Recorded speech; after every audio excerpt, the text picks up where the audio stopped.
Episode 31. Why the Bible Speaks in Parables and Anecdotes. Parables speak to two levels of understanding and are not meant to be taken literally.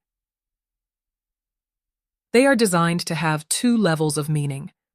One for the outer mind that understands simple stories, and one for the inner mind that looks for hidden spiritual truths.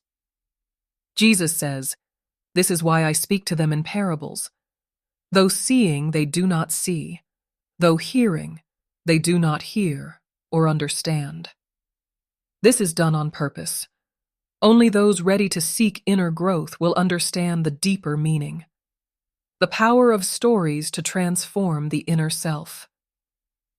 Stories and parables are powerful because they are easy to relate to, remember, and understand on a symbolic level.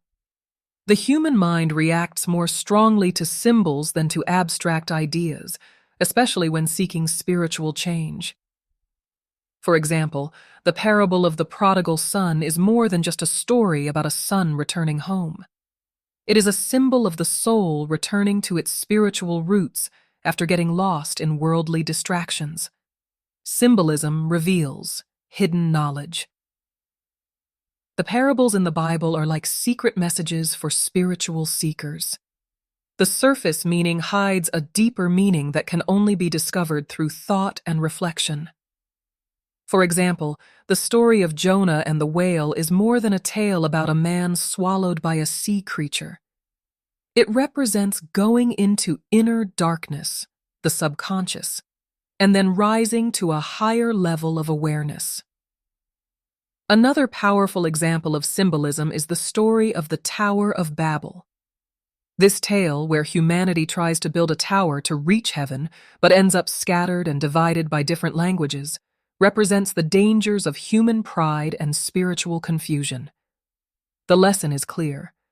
When people seek worldly success without divine guidance, they risk separation from their true spiritual purpose. Parables create personal experience. Spiritual growth is not just about gaining knowledge, but experiencing personal change. Parables give listeners a way to live the story in their minds and discover its meaning through their own insights.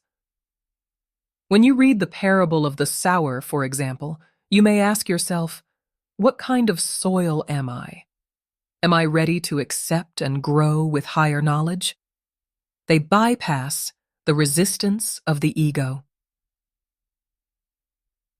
The ego often blocks direct moral advice or spiritual guidance. But stories and parables get around this resistance by using images, metaphors, and emotions that are easier for the subconscious to accept. That is why parables like the Good Samaritan are so effective. They create an emotional connection, making the lessons sink deeper. Transformation requires a new way of seeing life. The Bible uses parables because real spiritual change isn't about following rules. It's about seeing life from a higher perspective. Parables show familiar events, like farming or family life, with hidden lessons about the soul, growth, and salvation.